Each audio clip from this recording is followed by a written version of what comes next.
Welcome to Astrodology, the podcast that brings you knowledge, wisdom, and principles that can help you find the peace and comfort we all seek and deserve in our lives.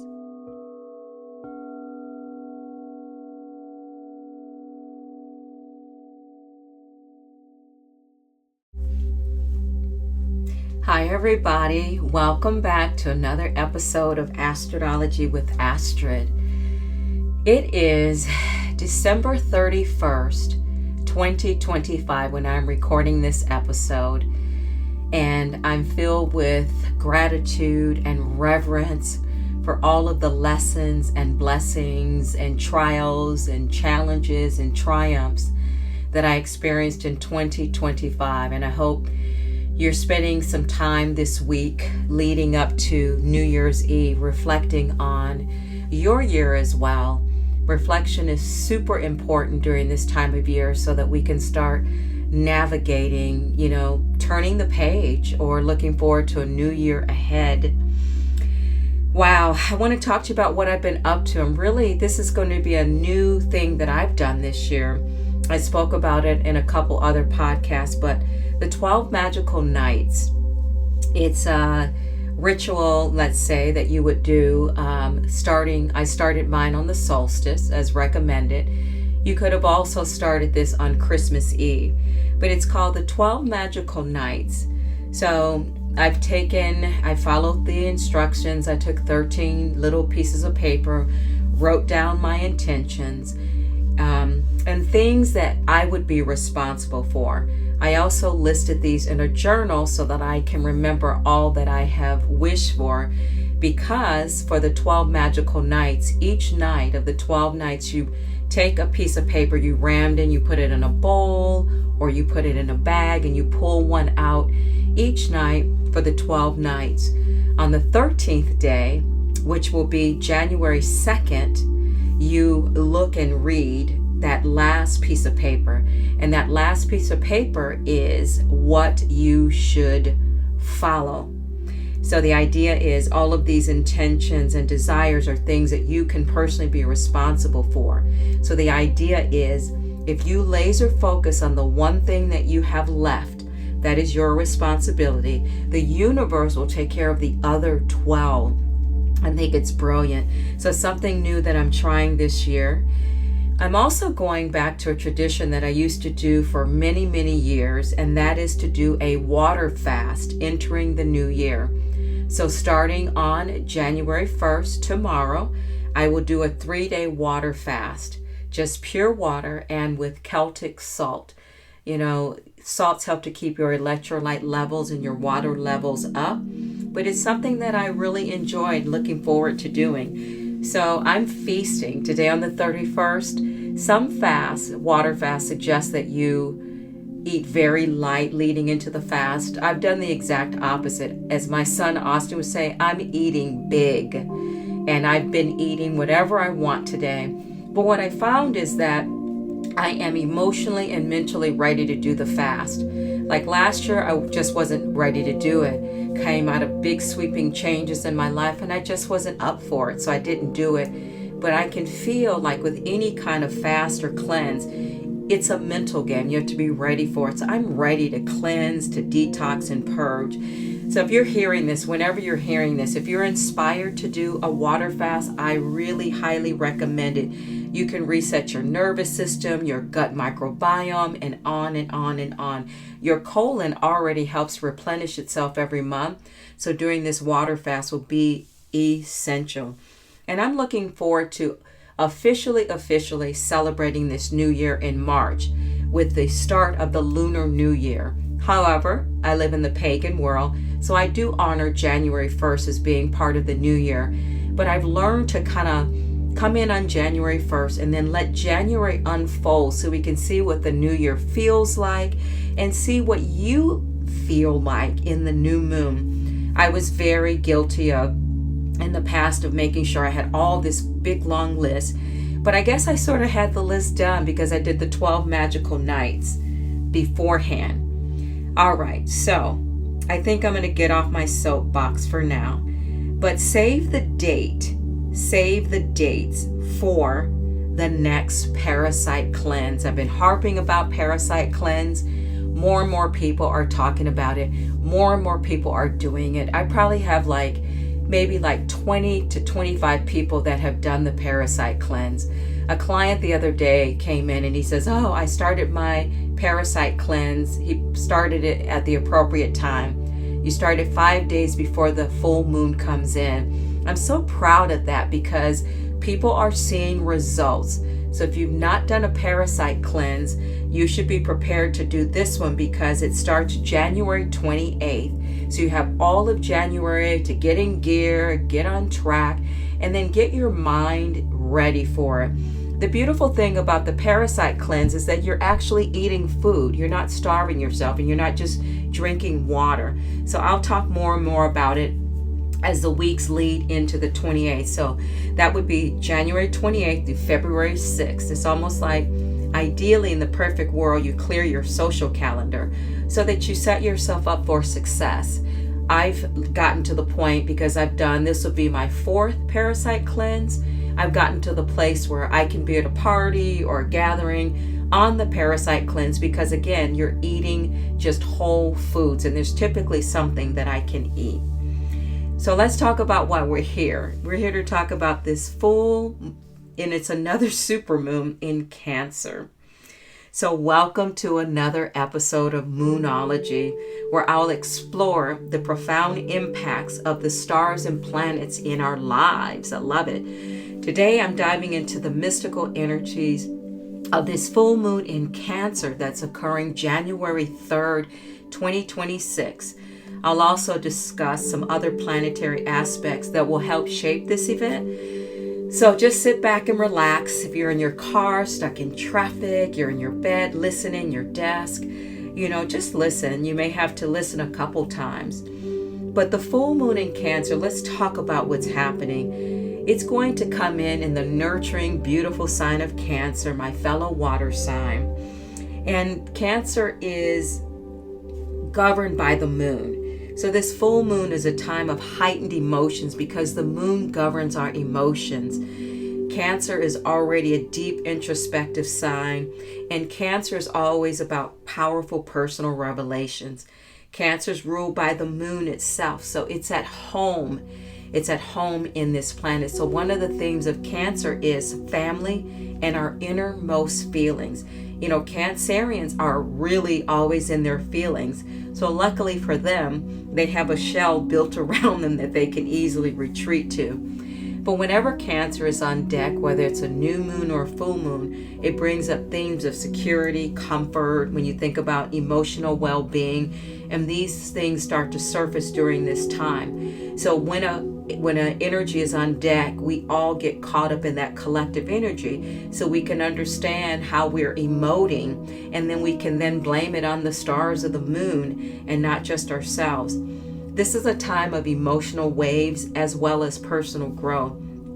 So as we experience this full moon, we may find ourselves more deeper in tune with our emotions.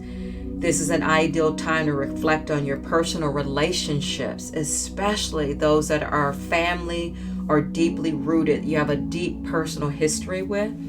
Consider what needs to be healing or nurturing in your life, because this lunar phase encourages us to embrace vulnerability and find strength in our own emotional truths.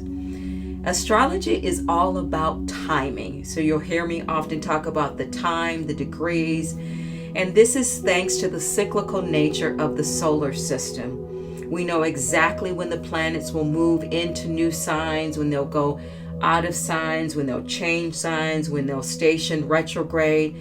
And, they form different relationships. So for centuries and eons, this information has been highly anticipated.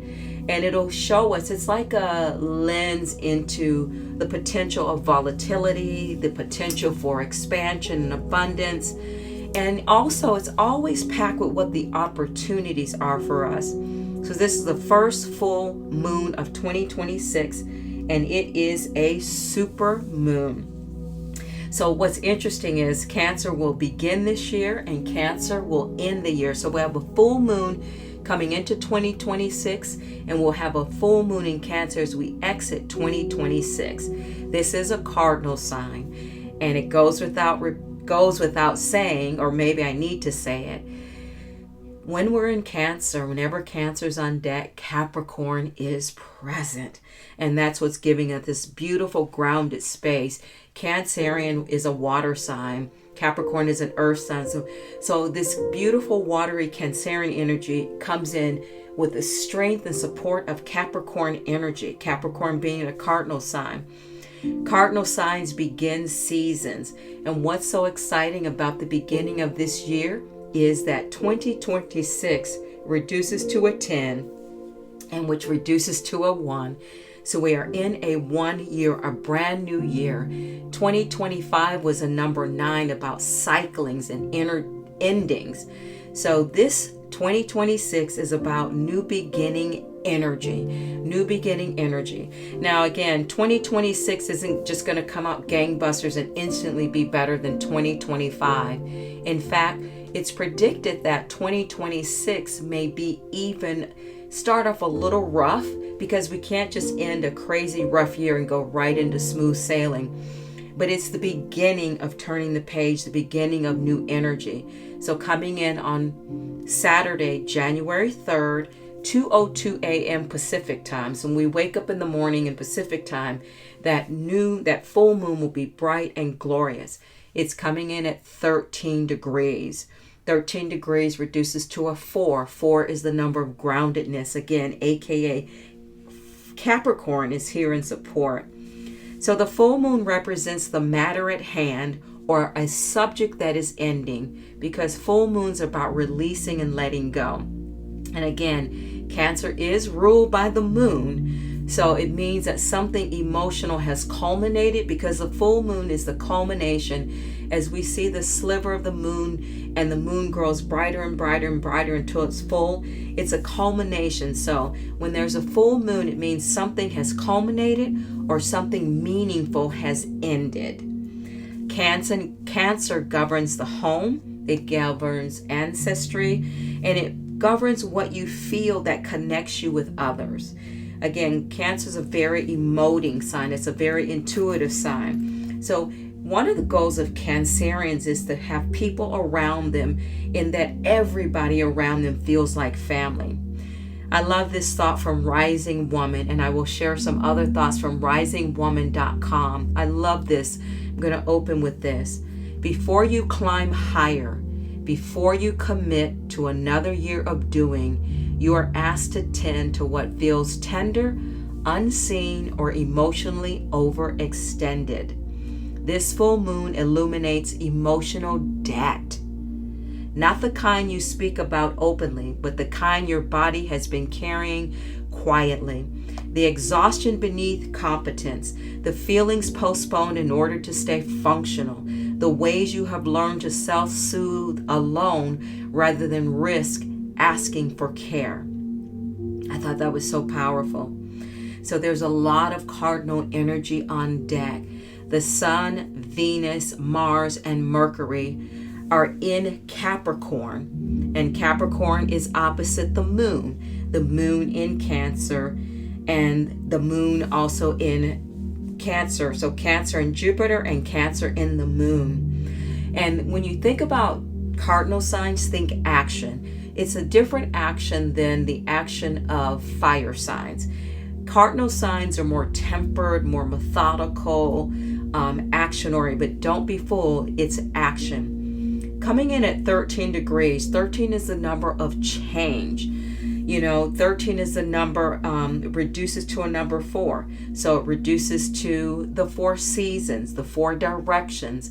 There's 13 lunations in a season. There's 13 cycles in a year. So it's a really, really important time. Venus is on deck in Capricorn at 12 degrees. So what I love is there is this,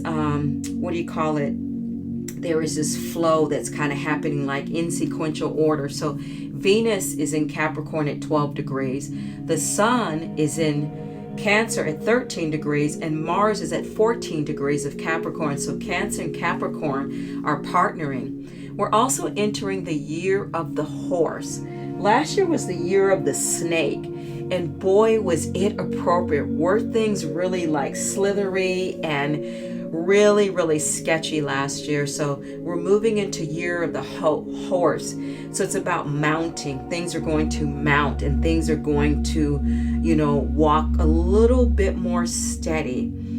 The month of January is about ambitious growth. It's about hard work. So January, with that Capricorn energy, climbing up the mountain and getting stuff done, January is about working at a high level. We're getting rid of, we spent last fall, the last quarter, October, November, December, letting go of stuff, clearing, purging, and here we are. The Cancer full moon is overwhelmingly positive, though. Cancer moons are very positive. The thing is that Mars is creating some friction and some energy, what I like to call healthy tension. But that stellium in Capricorn is helping. A stellium is when 3 or more planets are in any one sign. So we have Venus in Capricorn at 12 degrees, the Sun in Capricorn at 13 degrees, and Mars in Capricorn at 14 degrees. So we've got this beautiful stellium. Again, Cancer governs the home. It's like, how do you feel at home? So here's some major planetary aspects.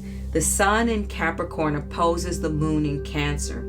At the heart of every full moon, the Sun and Moon are always in opposition. In this instance, the Sun is in Capricorn at 11 degrees, directly across the Moon in Cancer at 13 degrees.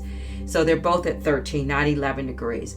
This alignment creates a dynamic tension between our ambitions and our duties, which is Capricorn, and our emotional needs and instinctual reactions, Cancer. So there's kind of like a tug of war going on, because Cancer wants to go with their gut and with how they feel, where Capricorn is like, let's just get pen and paper and let's just keep it steady, keep it moving. Mercury conjunct Pluto in Capricorn at 5 degrees. So Mercury is the planet of communication, and it's conjunct with transformational Pluto in Capricorn, both at 5 degrees. So this aspect is going to bring depth to our conversations and thoughts, and urging us to explore beneath the surface. You might have intense revelations, and transformative discussions are likely easier to occur, making it a potent time for uncovering any hidden truths and embracing change. Venus in Sagittarius trines Mars in Leo at 9 degrees. So you've got 2 fire signs trining Mars. Venus in Sagittarius will form a harmonious trine with Mars in Leo, both at 9 degrees. So this aspect infuses the atmosphere with passion, because all of that fire coming from Leo and Sagittarius, and creativity. So it's beautiful energy for pursuing artistic projects, enhancing your romantic connections, or simply enjoying life's pleasures. Let this fiery combination inspire you to express yourself and allow you to be able to share your joy with others. Saturn in Pisces will sextile Jupiter in Taurus at 7 degrees.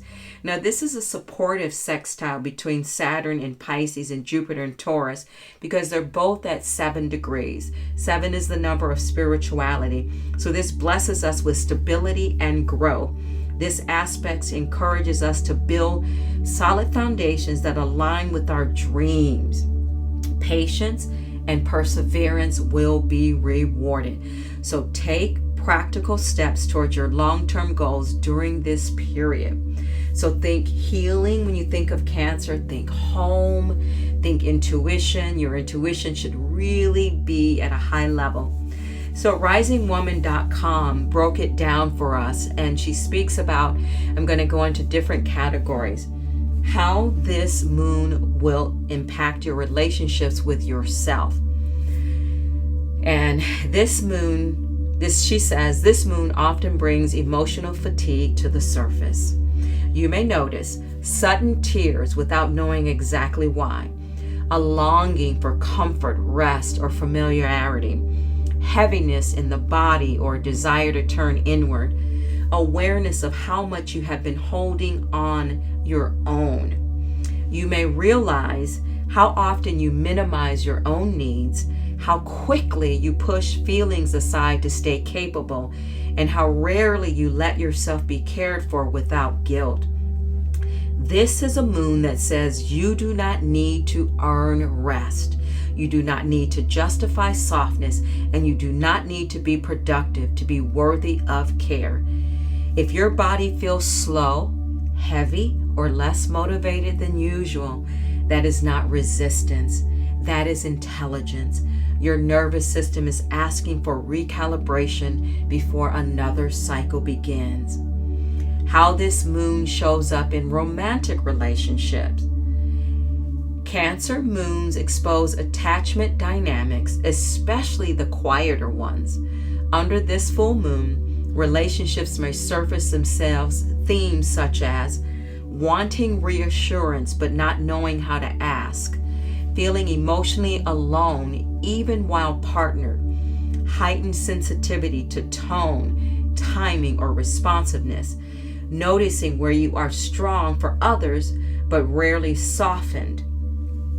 You might find yourself asking, do I feel emotionally safe here?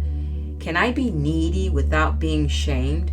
Am I allowed to have bad days in this bond? This moon is not interested in intensity or chemistry. It wants care that shows up quietly and consistently. Small things matter more than grand gestures now. Checking in, warmth, presence, repair without defensiveness. If something feels off, it may be pointing to a need that has gone unspoken for some time. This moon supports honesty that deepens safety and understanding. How this moon affects family and friendships. This moon can stir old family patterns and emotional memories. You may feel more nostalgic or protective, grief around what was missing or never received, resentment from always being the stable one, clear about where emotional reciprocity exists and where it does not.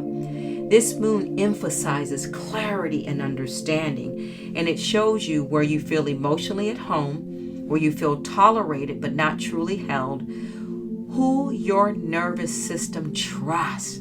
Pay attention to where you soften and where you brace, because that contrast tells the truth more clearly than logic ever could. The collective emotional archetypal themes. Collectively, this full moon carries the archetype of the inner caregiver awakening. The world has been operating in survival mode for a long time, and this moon reveals the cost. There is a collective fatigue that with over-functioning, emotional self-abandonment, and the belief that resilient means never needing support.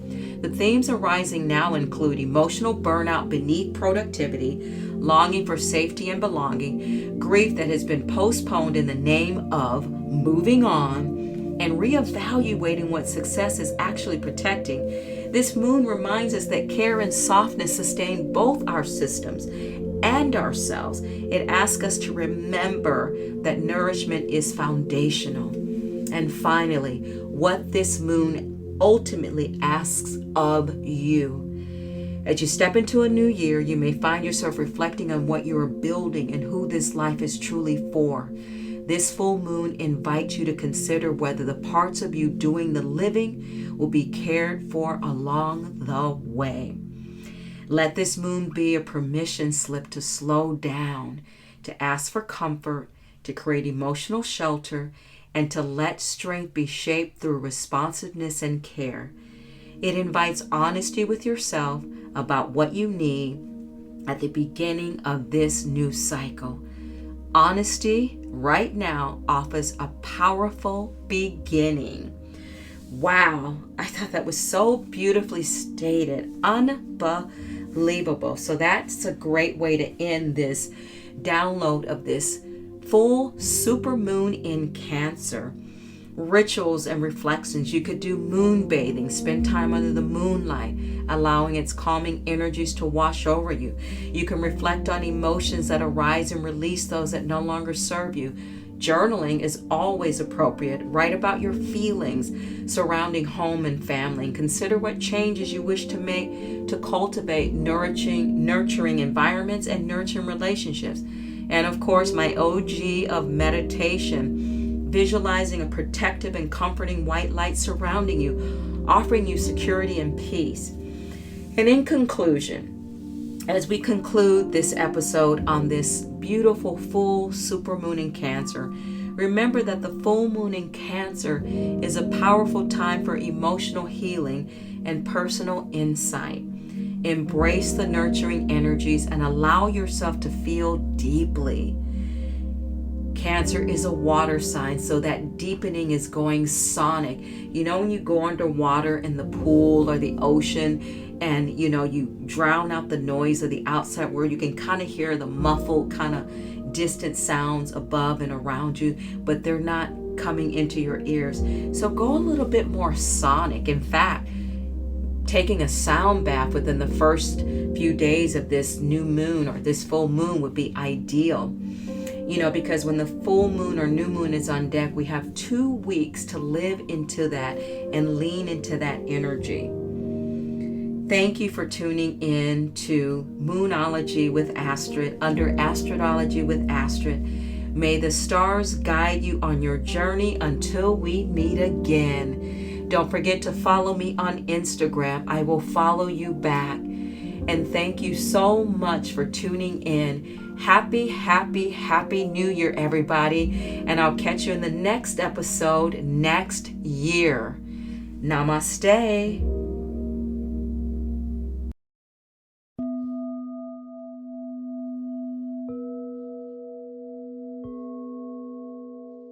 Thank you for listening to Astrodology. If you enjoyed this episode and would like to help support the podcast, please hit the subscribe button and tell your friends about it by sharing this program on social media. You can also follow me on Instagram at Coda Life Goddess or at CodaLife.com. Coda is C-O-T-A, Coda Life Goddess or CodaLife.com. Thank you again for listening to Astrodology, and I'll see you next time.